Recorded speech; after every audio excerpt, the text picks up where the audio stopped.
북한이 우리 정부가 제안한 오는 9일 고위급 남북 당국회담 제안을 수락했습니다. 우리가 제안한 지 사흘 만에 이루어진 답신이었습니다. 북한이 우리의 회담 제안 수락 배경 등에 대해서 왜 이렇게 허락을 한 것인지 먼저 짚어보도록 하겠습니다. 취재 기자 연결해 보겠습니다. 김주환 기자. 네, 김주환입니다. 네, 지금 남북 대화 움직임이 뜸들이지 않고 지금 진척되는 모습인데 북한이 남북 고위급 당국 회담을 오늘 수락한다는 전통문을 통해서 전해왔습니다. 이 내용부터 좀 정리를 해주시죠. 네, 우리가 제안한 지 사흘 만입니다. 오늘 오전 10시 16분쯤 북한이 전화 통지문을 통해 회담 제안을 수락한다 이런 내용을 밝혀왔다고 통일부가 밝혔습니다. 의제 관련해서는 평창올림픽 경기대회를 비롯한 남북관계 개선 문제를 논의하겠다. 그리고 고위급 회담을 위해 9일 판문점 평화의 집으로 나가겠다 이렇게 얘기했습니다. 예. 주목할 만한 부분인데요. 발신자가 북한의 조국평화통일위원회 위원장 리성권으로 되어 있고요. 수신은 대한민국 통일부 장관 조명균 이렇게 정리가 되어 있습니다. 네, 지금까지 나온 그 의제 내용으로 봐서는 평창올림픽 참가 문제 외에도 남북 평화에 대해서 논의할 수 있다 이런 이야기가 나오고 있는데 이 부분 어떻게 생각하십니까? 사실 구체적인 전문 내용은 추가로 나와봐야 알겠습니다만은 지금까지 봐서는 평창올림픽 외에 남북관계 개선 문제라는 특정에서 조건을 달았다 이렇게 봐야 될 것 같습니다. 통일부 백태현 대변인이 이 부분에 대해서 언급을 했습니다. 남북관계 개선 문제 등이 논의될 것이다라고 전문에 쓰여 있다. 그리고 회담의 대표단 구성, 수석 대표 등 개최 관련해서는 먼저 실무회담이 된 다음에 문서 교환 방식으로 협의해 나가겠다라고 했습니다. 따라서 일단은 오는 9일 날 만남이 이 실무회담이 될 가능성이 크다. 아니면은 전격적으로 고위급 회담으로 이어질지 현재로서는 가능성이 반반이다 이렇게 전망할 수 있습니다. 그리고 주요 관심사라는 부분에 대해서 백태현 대변인이 한마디 더 했는데요. 평창올림픽 참가 문제를 비롯해서 남북한 간의 주요 관심사에 대해서 논의할 수 있다고 보고 그렇게 제의를 해왔고 우리가 역시 이 부분을 제의했고 북한이 거기에 호응한 측면이 있다 이렇게 언급하기도 했습니다. 그러니까 남과 북 모두 평창올림픽 이외에 어떤 남북관계 개선 방안에 대해서 논의를 할 수 있다라는 입장을 의견 정리가 됐다 이렇게 정리할 수 있는 거죠. 예, 그러니까 이산가족 상봉 문제라든가 개성공단 문제 이런 남북관계 개선 문제가 이제 의제가 어디까지 확장될지 이 부분을 좀 지켜봐야 될 것 같은데 앞서 말씀하셨던 대로 전통문 명의가 이제 리선권 조평통위원장이고요. 그리고 수신인이 조명균 통일부 장관 아니겠습니까? 네. 자, 이렇다면은 당국회담 수석대표 윤곽도 좀 정해졌다 이렇게 볼 수 있을까요? 그렇죠. 당국자 수석대표 회담이 정해진다면 아무래도 리성권 조평통위원장이 나올 가능성이 매우 높다. 이렇게 현재로서는 전망할 수 있습니다. 그 근거는 과거의 조평통은 사실 북한 노동당 통일전선부 외곽단체였습니다. 그래서 정부 당국자가 맞느냐 이래서 논의가 됐었는데 네. 지난 2010년 6월 북한이 최고인민회의에서 이 부분을 국가기구로 격상시켰습니다. 그래서 이런 어떤 자격 문제는 논란이 더 생기지 않을 것으로 전망이 되고요. 그런데 이 리성권이라는 사람은 최근에 지난 3일 북한 조선중앙TV에 나와서 김정은 위원장의 신년사 관련 부분에 대해서 추가로 설명했던 인물입니다. 북한군 중장 출신인데 이 앞서 제가 북한의 통일전선부라는 곳이 있습니다. 대남정책을 총괄하는데 여기에 김영철 노동당 부위원장입니다. 근데 이 사람은 유엔이라든가 우리의 제재 대상에 오른 인물입니다. 그래서 이 사람이 처음부터 나오게 된다라면 역시 제재에 위반되는 부분이 아니냐 이런 논란이 생길 수 있기 때문에 북한으로서도 어떤 전통문 명의를 이성권으로 했었기 때문에 이성권 역시 남북대화 경험이 굉장히 많은 인물이기 때문에 이성권이 테이블에 앉을 가능성이 높다 이렇게 예상할 수 있는 거죠. 예, 잠깐 회담 양측 대표가 만약 조명균 그리고 리선균 이렇게 정해진다면은 두 사람이 남북 회담에서 만나는 거는 만약 그렇게 되면 처음인 건가요?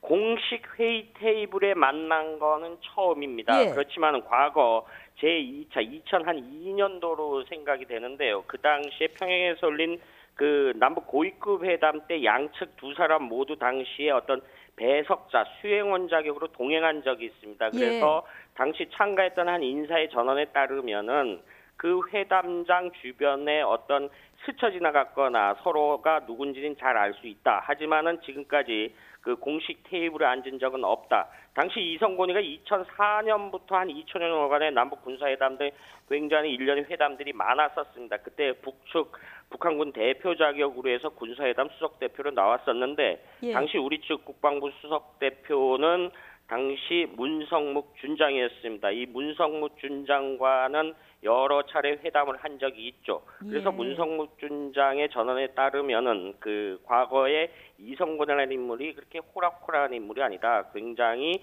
직선적이고 그 자기가 할 의사 표현을 에둘러서 하는 것이 아니라 직선적으로 표현하기 때문에 만약에 이번에 역시 만나게 돼도 이 이성곤이가 북측이 요구하는 사항을 서슴없이 꺼내놓을 가능성이 있다. 이렇게 조심스러운 전망을 내놓고 있는 상황입니다. 예, 북측이 원하는 것 아무래도 이 한미 연합 훈련이 뭐 빼놓을 수 없을 것 같습니다. 앞서 한미 정상이 한미 연합 훈련 연기를 합의했습니다. 이 부분이 북한의 답신에 좀 영향을 미쳤다고 보십니까? 지금 여러 가지 구체적인 팩트보다도 정황적 상황으로 볼 때는 그럴 가능성이 높다. 앞서 그 앵커께서 이야기했듯이 트럼프 대통령이 남북회담은 그 좋은 일이다, 영어로 굿싱이다라는 표현을 썼다라고 하지 않았습니까? 이런 부분에 대해 언급을 했을 때 미국의 공식 입장이 나왔다라고 보고요. 그래서 북한이 그동안 한 3일 동안 입장 표명을 안 하고 어떤 통신만 확인만 하루 두 차례씩 했던 부분에 대해서도 미 측이 어떤 반응을 것이냐 사실은 조심스러웠던 부분이 없잖아 있었겠죠. 그래서 북한의 입장에서 볼 때는 일단은 어느 정도 단계까지 남과 북이 만나는 거에 대해서 자기들도 어느 정도 자신감을 갖고 의문점이 해소됐다. 그래서 오늘 어젯밤에 그 한미 정상이 통화 내용을 했던 그 훈련 연기 부분이 어느 정도 북한의 전격적인 어떤 회담 수락으로 이어지지 않았나 이렇게 전망을 할 수 있는 거죠. 그렇군요. 한미 정상이 연기하기로 합의한 이 연합 훈련이요. 이게 보통 예정대로 시행을 한다면 3월 정도에 이제 시행이 되는 거죠? 그렇죠. 해마다 봄에 3월에 시작했습니다. 방어 목적의 훈련이었는데 그럼 왜 3월이었느냐라는 의문점이 남는데요. 사실 네. 한국전쟁 종료 이후에 그동안 그 1969년도까지 한미 양국이 연합훈련을 한 적은 없었습니다. 그런데 1969년 3월 17일 날 당시 경기도 여주에서 포커스 레티나 훈련이라는 훈련을 했습니다.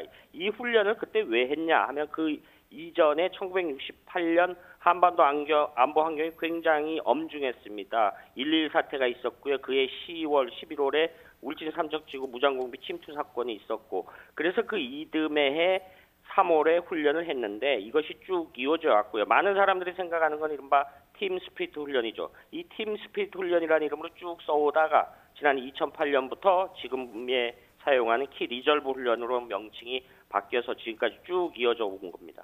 자, 그렇다면 이 한미 연합 훈련은 키 리조브 훈련만을 의미하는 겁니까? 아니면 뭐 다른 훈련 내용도 포함이 되는 건가요? 사실은 대표적인 상징적 용어가 그 키 리졸브 훈련이다 이렇게 설명할 수 있고요. 여러 가지 훈련 단계가 있습니다. 지금은 이제 컴퓨터가 많이 발달했으니까 컴퓨터 시뮬레이션으로 훈련을 하는데 컴퓨터가 없던 시절에 우리는 그 도상 훈련이라는 표현을 썼고요. 미군들은 락드릴이라는 훈련을 썼습니다.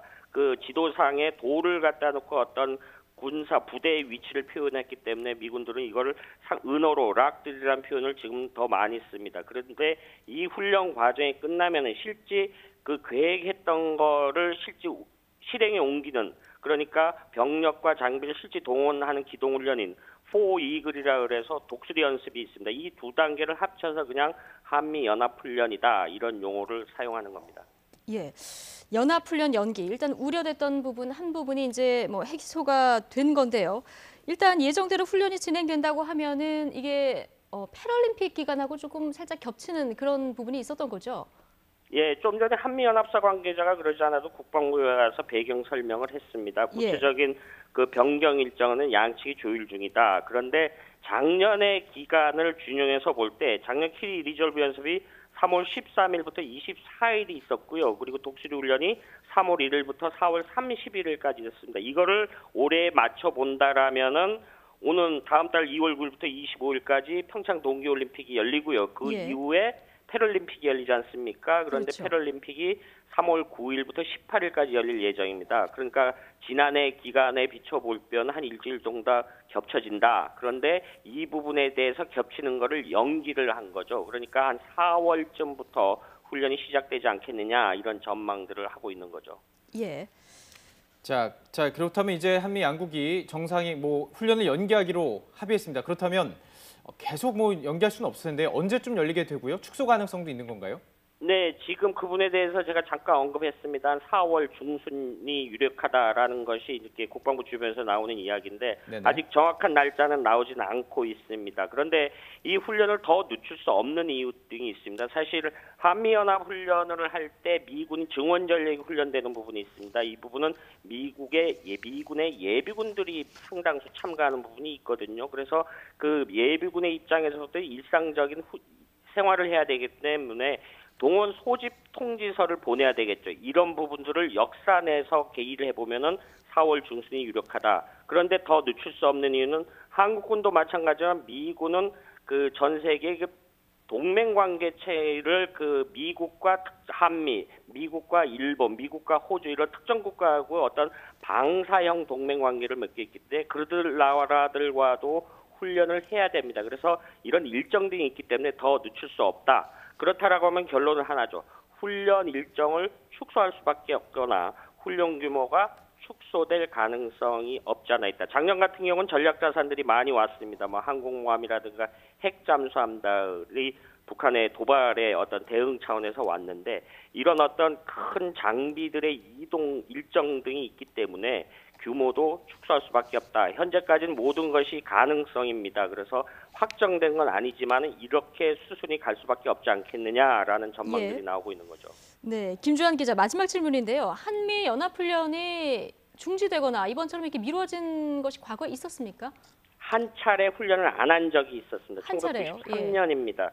1992년 남북기본합의서가 채택돼서 남북관계가 호전이 됐을 때 그때 북핵 문제가 사실은 발발을 했었어요. 당시 미 국무부 동아태 차관보인 갈루치가 대북 특사였는데 북한과 협상을 할 때 북한이 핵동결 조건으로 팀 스피릿 훈련을 중단해라. 그래서 그걸 우리 그 김영삼 정부 때 논의를 해서 한 차례 받아들여졌습니다. 그런데 그 이듬해부터 북한이 약속을 어기는 바람에 94년부터 쭉 지금까지 훈련이 이어져 왔죠. 약간 성격이 다른 부분이 없잖아 있습니다. 그래서 이명박 정부 때는 2010년에 그 G20 서울 정상회의가 있었습니다. 그때 우리군 자체 훈련인 호국 훈련이 한 20일 정도 연기된 적이 있었는데 어찌됐든 간에 이번 연합 훈련 연기는 그 평창 올림픽 기간만이라도 한반도 긴장을 완화시켜서 어떤 대화 국면으로의 모멘텀을 만들자 이런 이른바 문재인 대통령의 평창 구상이 첫 발을 디뎠다 이렇게 평가할 수 있는 것이죠.